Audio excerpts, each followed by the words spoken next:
Le Mali confère la gestion du Fonds national de stabilité économique et sociale au programme des Nations Unies pour le développement. Cela s'est fait aujourd'hui à travers une signature de convention entre les deux parties. Il s'agit d'un appui de plus de 9 milliards 800 millions de francs CFA offert par le Royaume des Pays-Bas. Et puis à l'occasion de la célébration de la journée internationale de la femme ce jour 8 mars, notre dossier s'intéressera au regard des femmes artistes sur toutes les étapes de la crise qui secoue notre pays en ce moment.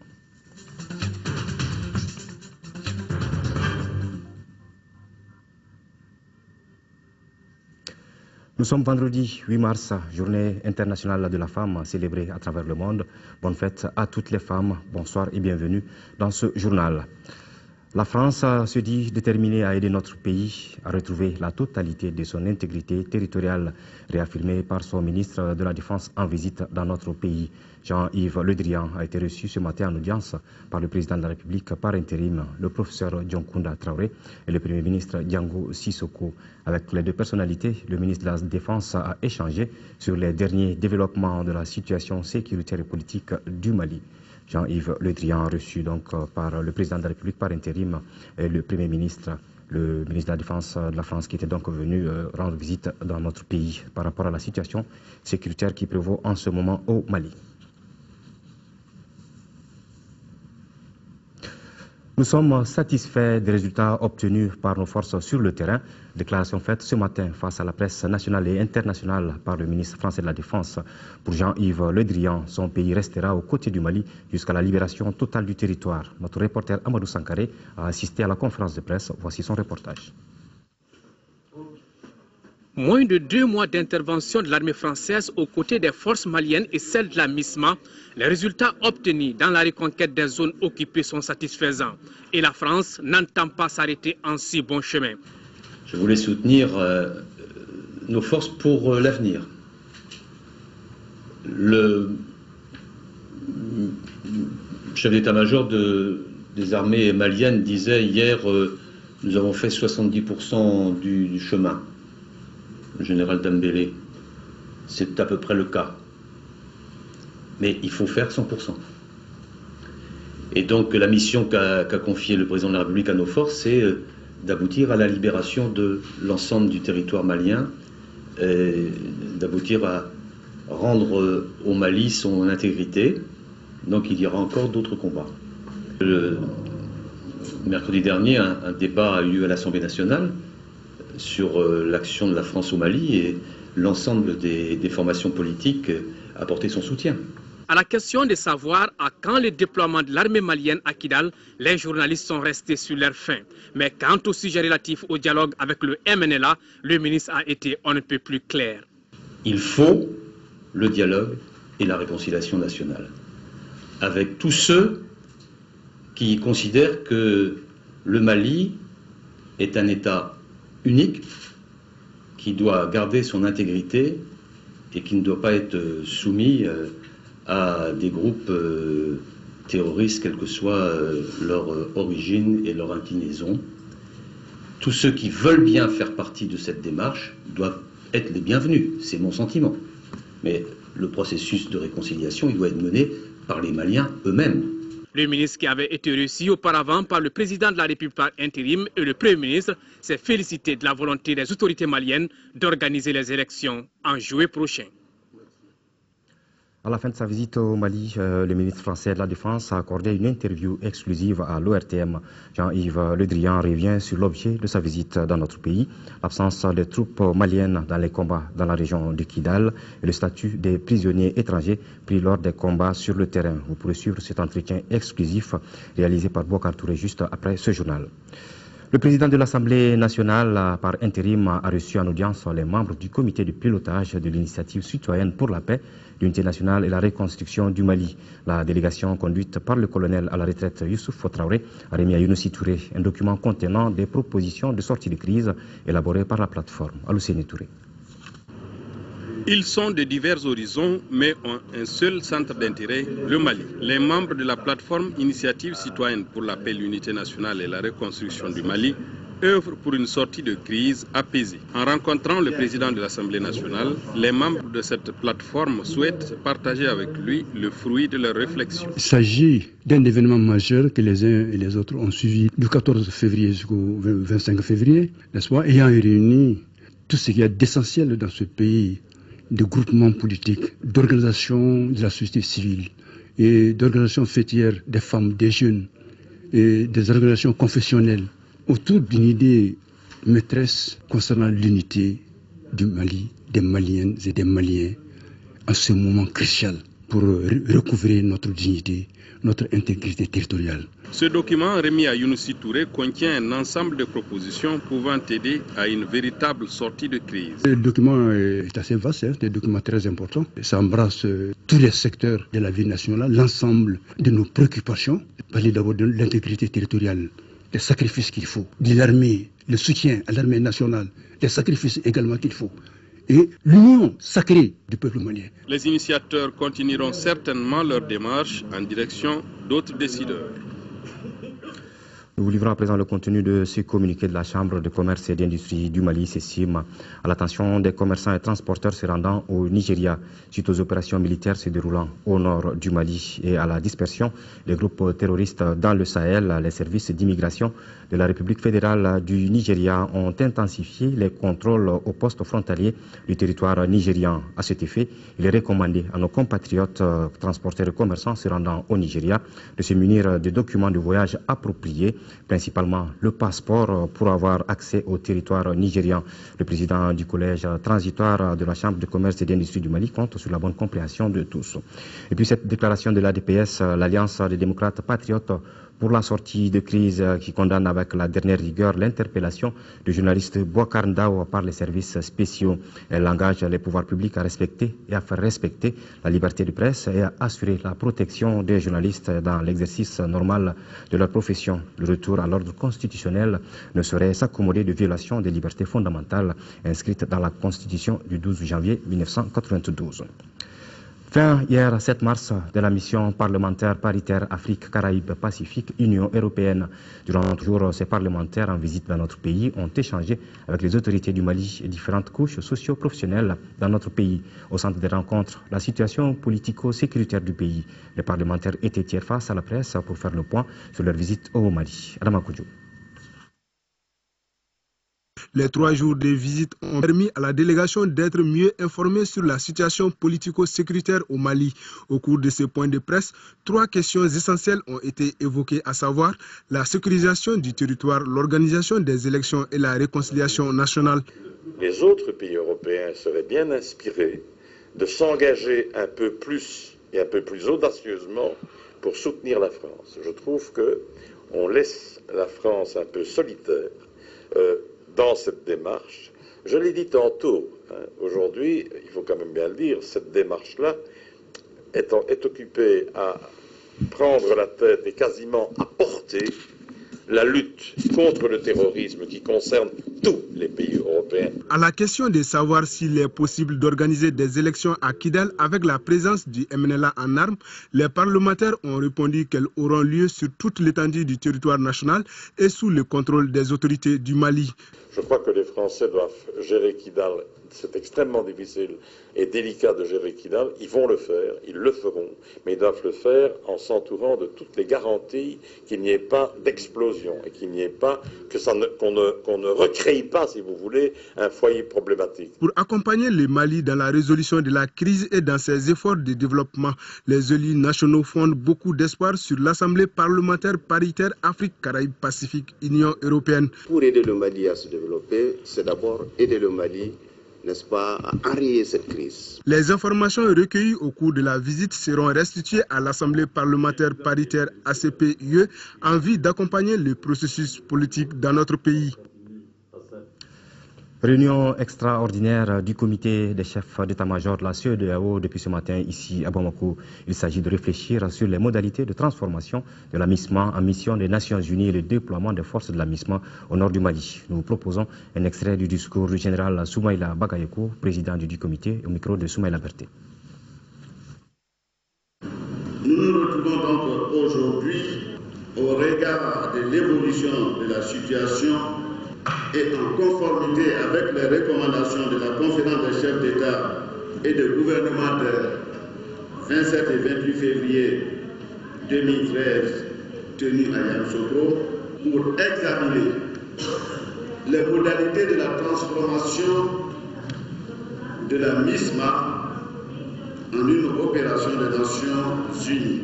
Vous conviendrez avec moi que cette transformation appelle, suscite beaucoup d'actions à mener pour obtenir une transition appropriée, adaptée et convenable. Nous reviendrons sur les conclusions de cette rencontre avec Soumaïla Berté dans nos éditions de demain. Cérémonie de lecture du Saint-Coran ce vendredi à la mémoire des soldats tchadiens tombés au nord du Mali. Cette cérémonie, qui est une initiative du groupement des leaders spirituels musulmans du Mali, a donné lieu également à des bénédictions pour tous les soldats tombés pour la même cause. Le président de l'Assemblée nationale par intérim, Younousi Touré, qui a pris part à saluer l'initiative avant de rendre un vibrant hommage aux disparus. Écoutons le président de l'Assemblée nationale par intérim, au micro de Ibrahim Kouroumakan du bureau des ulémas. Je salue l'initiative prise par les responsables de la communauté musulmane du Mali, notamment les chefs spirituels de la communauté musulmane, d'organiser une journée de prière, n'est-ce pas, pour demander à Dieu de protéger notre pays, de protéger ses habitants, et une journée de prière pour demander à Dieu d'accorder le paradis à l'ensemble des filles et des fils de tous les pays qui ont mobilisé leur population, et particulièrement leurs forces armées, pour venir aider le Mali.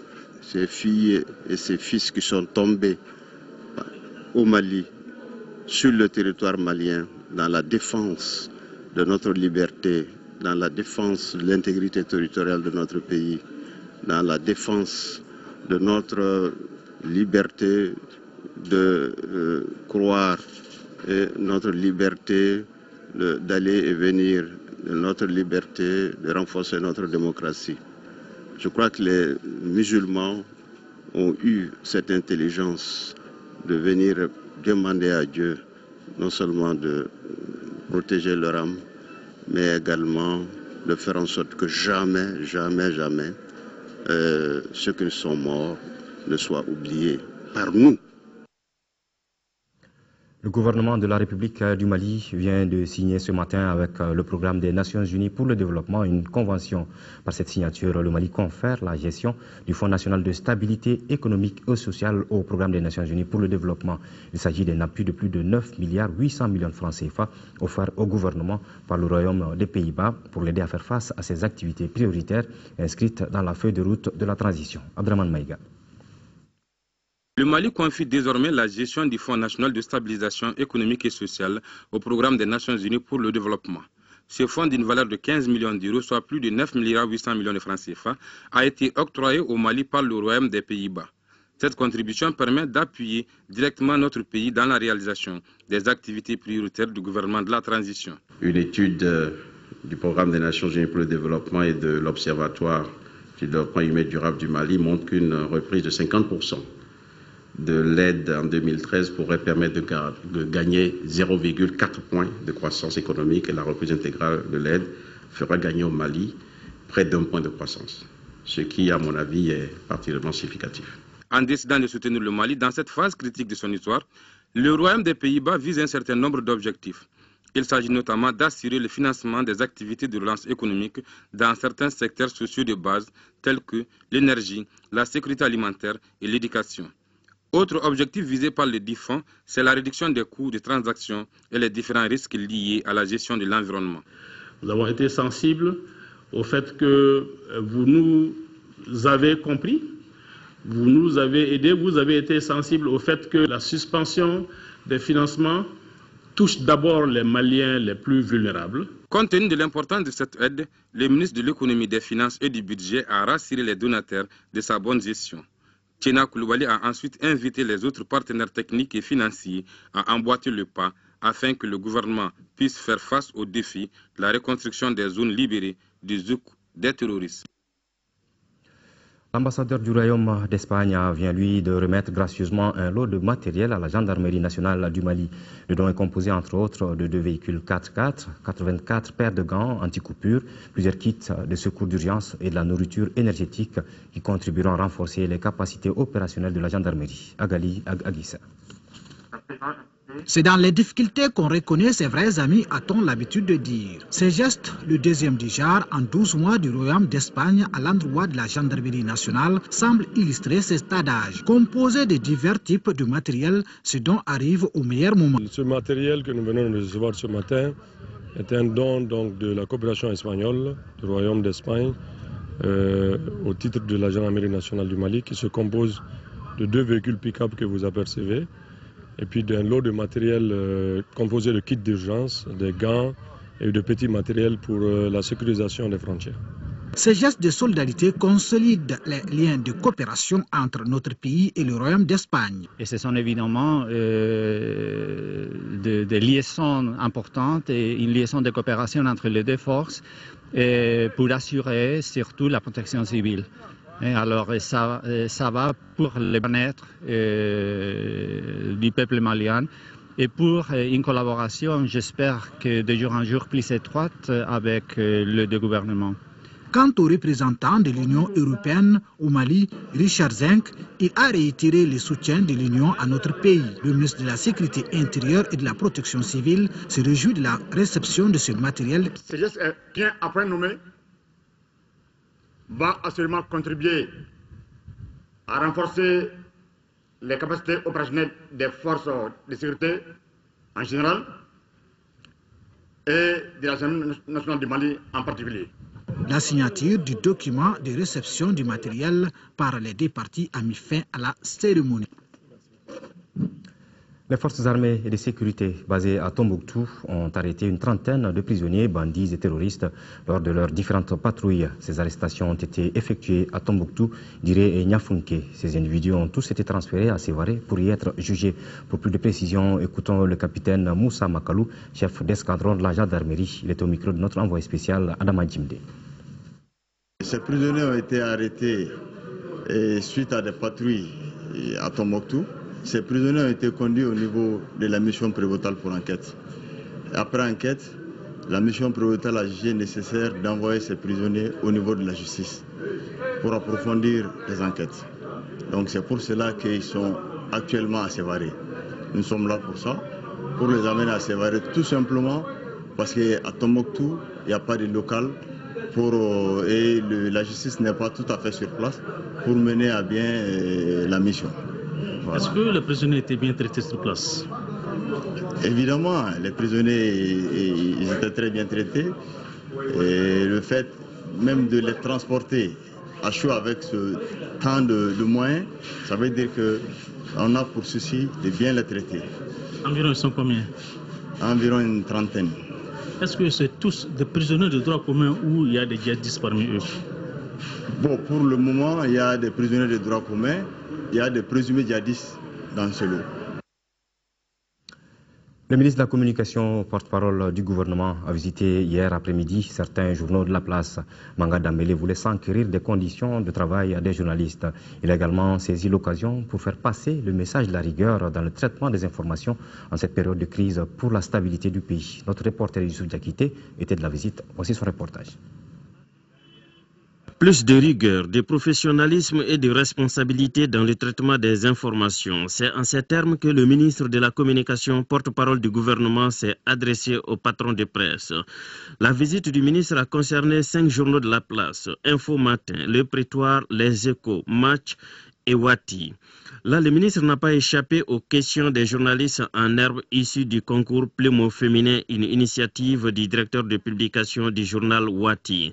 Dans tous ces journaux visités, les préoccupations sont similaires, difficiles conditions de travail. Pour qu'on puisse avoir une entreprise de presse viable et la presse, son ensemble responsable et surtout au service du Mali, il faut qu'on ait des entreprises très assez développées. C'est pourquoi nous avons conçu ensemble les associations professionnelles de la presse un document qu'on appelle plateforme de propositions de sortie de crise pour les entreprises de presse, dans laquelle plateforme on a évoqué un certain nombre de préoccupations qui concernent le renforcement des revenus des journaux, renforcement et réduction des coûts de production des organes de presse. À la synthèse de la visite avec les directeurs de publication, plusieurs autres questions ont été évoquées, notamment la contribution des journalistes à la stabilité du pays et la liberté de la presse. Nous avons fait part à Monsieur le ministre de ce que nous vivons, à savoir l'interpellation de notre confrère. C'est au nom de l'ensemble des associations de presse que nous avions été mandatés pour porter les messages de la presse malienne à notre confrère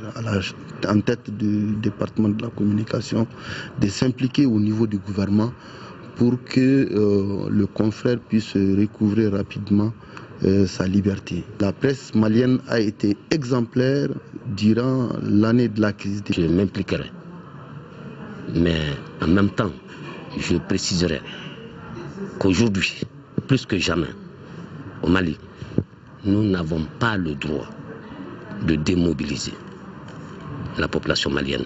Nous n'avons pas le droit de démobiliser notre armée. Et ce message, je le partage avec eux. Je dis, à partir de cet instant, si cela est bien compris, nous nous impliquerons. Chacun est dans son rôle. Chacun est dans son rôle. Mais nous nous impliquerons pour qu'ensemble, nous puissions relever le défi, sinon les défis du Mali. À la fin de la visite, tous ont convenu de ce qui suit. Il faut une synergie entre tous les acteurs de la nation en vue de gagner le pari de la stabilité du pays, parce que ce qui compte, rassure le ministre, c'est le Mali.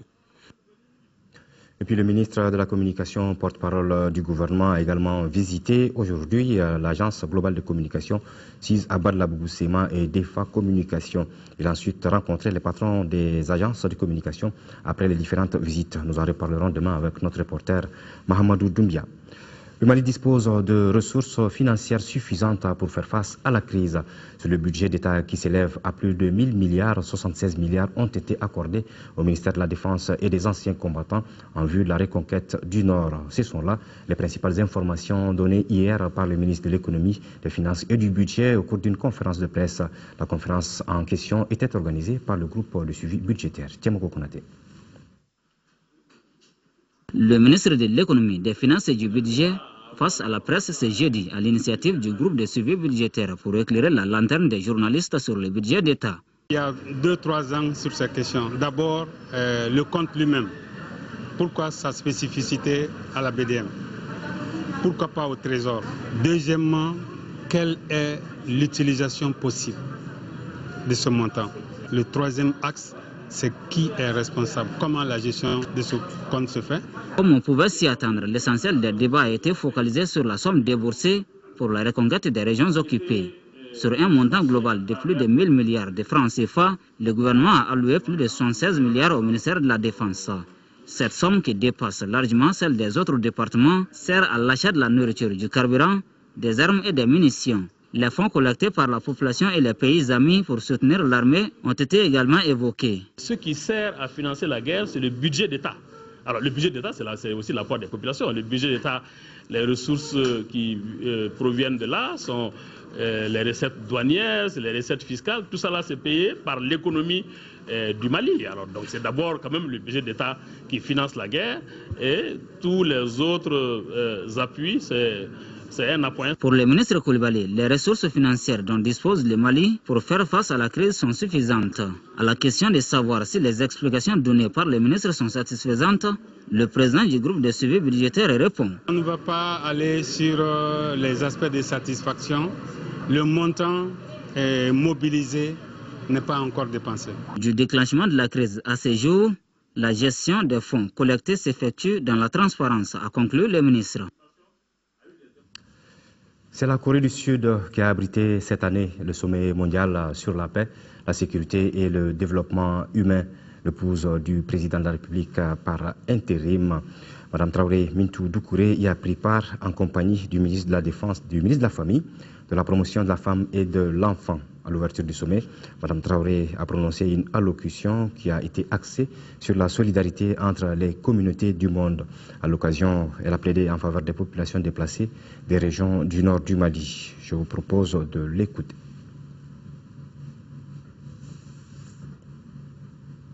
Voilà, vous l'avez compris, c'était plutôt là les images de ce sommet auquel a pris part l'épouse du président de la République par intérim, Madame Traoré Mintou Doucouré.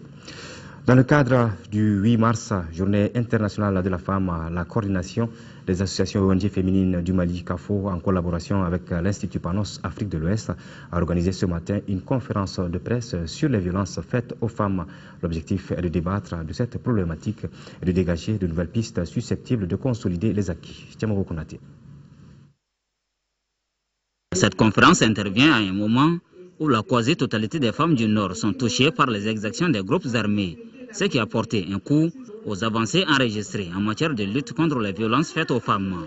Ces violences constituent quand même un obstacle majeur à la participation des femmes et au poste de prise de décision. Ça les handicape dans toutes les actions de développement qu'elles souhaiteraient entreprendre. Organisée en collaboration avec l'Institut Panos Afrique de l'Ouest, la rencontre se veut un espace de débat sur les différentes formes de violence et les stratégies à développer pour consolider les acquis. Nous, c'est toujours de donner la parole à ceux qui n'ont pas la parole, parce que les femmes ne sont pas toujours audibles. C'est de rendre les personnes marginalisées, surtout les femmes, surtout celles qui ont subi les violences, c'est de leur donner la parole pour qu'elles puissent se faire entendre.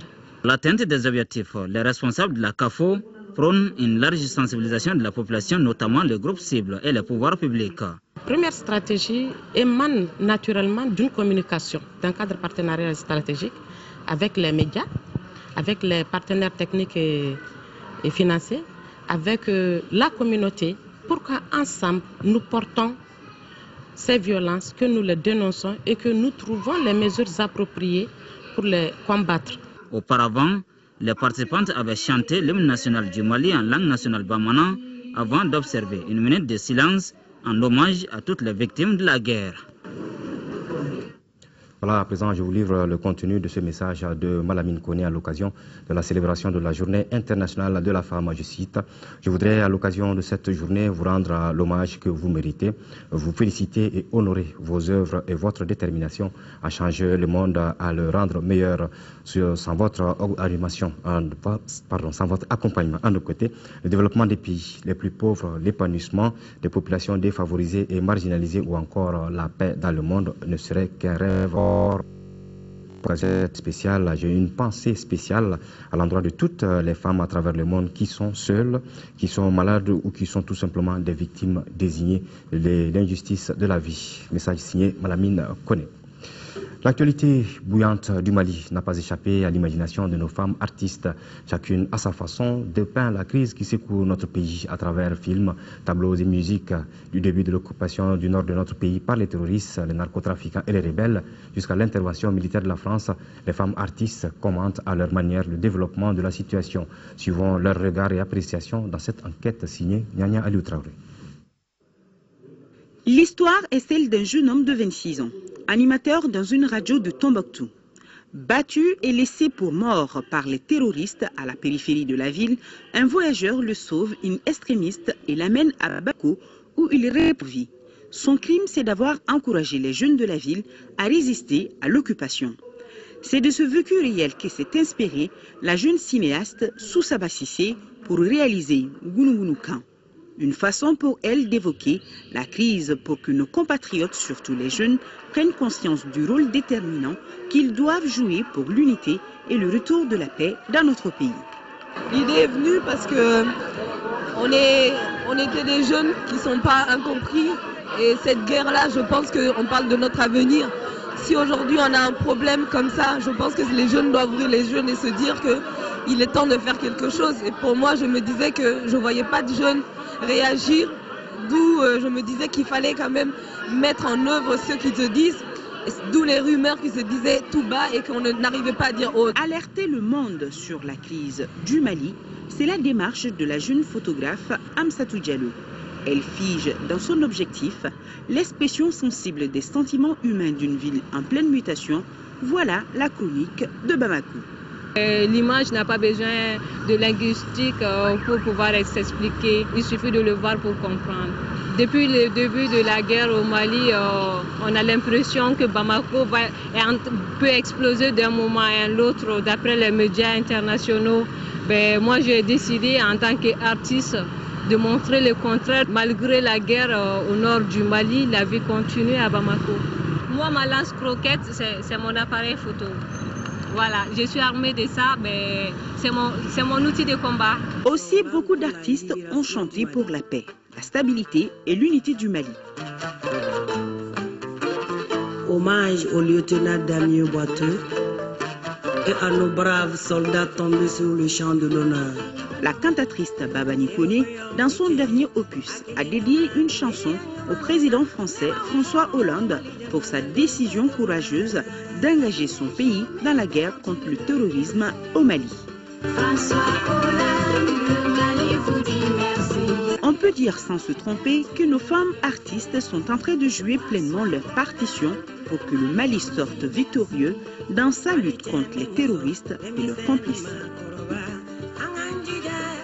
Voilà, c'était le dossier de cette édition à l'occasion de la célébration de la Journée internationale de la femme. Ce 8 mars, un dossier signé Nyanya Aliou Traoré. 3/4 de 60 places pour un retour gratuit des ressortissants de Gao. C'est la contribution de la compagnie Bitar Transport en partenariat avec la mairie de Gao. Le premier embarquement a eu lieu hier jeudi à la gare Bitar Transport de Segoniko. Abdul Karim Kaba y était. Ça me fait un grand plaisir d'aller chez nous. L'émotion, le plaisir de rentrer chez soi, ce sont les sentiments de ces ressortissants de Gao. Ils sont environ 200 personnes à regagner la cité des Esquia. C'est grâce à la compagnie Bitar Transport qui a mis gratuitement des cars à la disposition de la mairie de Gao. Je puis rassurer aujourd'hui les populations du Nord en général et singulièrement la population de Gao que la compagnie Bitar Trans mettra tout en œuvre pour pouvoir faire répartir toutes ces populations qui en ont besoin aujourd'hui. Tout cela se ferait dans le cadre de la mairie de Gao, pas en dehors. Le moment manque pour dire merci à Bitar. Il y a 3 semaines que Bitar m'a appelé, sachant que j'étais à Gao, il a voulu envoyer, comme il a toujours fait, quelque chose à la commune de Gao. Je lui ai dit que j'ai 48 000 habitants sur les 78 000. Donc j'ai au moins 20 000 citoyens à Bamako. Quand je vais venir, je lui dirai ce qu'il devrait me faire. Alors, quand je suis arrivé, je suis venu le voir. Je lui ai dit, voilà, le geste que vous voulez me faire, je préfère que vous me donnez un seul car. C'est mieux que l'argent. Alors il m'a dit, grand frère, je te donne autant de cars que tu veux à ta demande. Selon les organisateurs, ce départ est une première. Cette opération durera le temps qu'il faudra. Et pour partir, c'est simple. Nous avons fait à peu près 200 messages à toutes les leaders, les femmes leaders, à tous les leaders de la région de Gao pour leur donner déjà l'information. Donc à chaque fois où il y a des gens qui veulent aller, ils nous appellent sur ces numéros ou bien nous faire des messages sur ces numéros pour nous donner les noms et nous on prend les noms sur les listes en fonction du départ, du jour du départ. À travers ces gestes, Jamil Bitar contribue à sa manière à l'effort de guerre. La première session du comité de pilotage de l'abattoir frigorifique de Sabali-Bougou s'est tenue ce matin ici à Bamako. Au menu des travaux, le bilan des activités de 2013. L'administration provisoire a réalisé un bénéfice de plus de 12 millions de francs CFA après 6 mois d'activité l'année écoulée. Agali Agagissa. 6 mois seulement après sa mise en place, l'administration provisoire de l'abattoir frigorifique de Sabali-Bougou a mené plusieurs activités. Ces activités sont au cœur des travaux de cette première session de son comité de pilotage. Les activités menées consistaient essentiellement à abattre les animaux et à produire de la viande. Donc c'est les redevances qui sont dues à ces abattages qui constituent les recettes principales de l'abattoir. La structure appui généreux durant cette courte période est résultat de plus de 12 474 000 de francs CFA en dépit des difficultés énormes qui ont émaillé l'année 2012. Ces difficultés ont pour nom la recrudescence des abattages clandestins, la vétusté des matériels de travail, l'insécurité foncière et les déficits financiers. Ce dernier point a engendré le non-paiement des factures d'électricité et autres. Malgré ces problèmes, les administrateurs nourrissent des ambitions pour 2013. Pour l'année 2013, les activités prévues sont entre autres la production de viande dans de bonnes conditions d'hygiène, la collecte des sous-produits d'abattage, l'entretien, la maintenance des infrastructures et équipements, le renforcement des capacités de l'abattoir en matériel d'équipement et la gestion du problème foncier. Rappelons que l'abattoir frigorifique de Sabalibougou a été géré sous concession pour une durée de 5 ans renouvelable par la société Djekanou Invest SA. C'est là dans l'espoir de renforcer les installations. Le budget 2013 de la mairie de la commune 4 passe de 2 milliards de francs CFA à près de 5 milliards. C'est ce qui ressort de la première session ordinaire du conseil d'administration tenue ce matin dans les locaux de la mairie. La correction du budget 2013 et le projet de création d'un établissement à caractère public à l'ACI 2000 étaient les points inscrits à l'ordre du jour de cette session. Fadema Keita. Les conseillers municipaux et les représentants de la société civile de la commune 4 déroulent leur ambition pour la réalisation de plusieurs projets. Il s'agit entre autres des projets de création d'un établissement communal à la CI 2000, la reconstruction du centre de santé de référence de la Fiabougou, la mise d'une maison à la disposition des jeunes de Kalabambougou. C'est pourquoi le budget 2013 voté sur fond de crise, qui était de 2 milliards de francs CFA, est passé à près de 5 milliards. Les projets en question entrent dans le cadre de l'amélioration des conditions de vie des populations de la commune. Puisque nous avons eu une bonne nouvelle au niveau de l'État qui va accompagner la commune pour reconstruire le centre de santé de référence qui est notre hôpital communal qui est basé à la Fiabougou pour un coût de plus de 1 milliard 200 millions de francs CFA. Le second point de l'ordre du jour, c'est la création d'un établissement public communal. Et on a créé cet établissement public pour mettre en œuvre un certain nombre de projets. Ces projets vont coûter 1 milliard 750 millions.